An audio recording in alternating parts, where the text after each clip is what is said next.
bago magawa yung visibility stand. After na magawa yung visibility stand, ginawa pa? Hindi po. Ngayon pa ginagawa? Hindi din. Hindi na sila umaasa na may gagawin pa gobyerno. Local man, national man. It's the same thing over and over. It's just worsened. Nakakabutin po ito ng 1.44 billion kada araw. Yan po ang ginagastos ng ating gobyerno para tugunan ang problema ng pagbaha. Wala po tayong klarong solusyon o master plan. Mananatili po itong unlit. Therefore, Malacanang also, kung gaano tayo kaseryoso dun sa po, mas seryoso naman tayo dito. Otherwise, ang galing na natin kung dito because it's a waste of money. Ako na po yung makikita sa personal way, ikatlong taon na ito na may mangyari na po sa ating mga ginagawa dito dahil hindi unlit ang pasensya sa ating mga.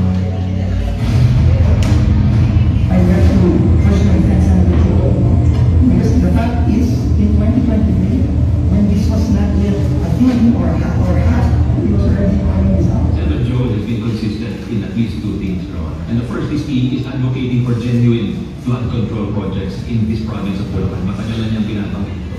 Senator Joel, I attest to the fact na bagyo-bagyo na lang hindi ko sabihin taon-taon kasi ilang beses tayo daan ng bagyo, ilang beses din siya tatayo at mag-i-express ng galit sa walang katapusan na bagyo. Ako lang kasi si Senator Joel, consistent yan doon sa flooding at ayaw din ng flood control. Nagtaon po lang ng nabigyan na sinasabi niya na ayaw din ang flood control. Galit siya dahil ang Bulacan na pamahalan ng flood control. I know na si Brother Joel, 2016 pa lang, 2017, when I left the Senate to go to the DFA, speech na ng speech to tungkol sa flood control.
Tanong ko po, mga kapwa ko JIL people, meron po bang nasaktan sa mga ginawa natin?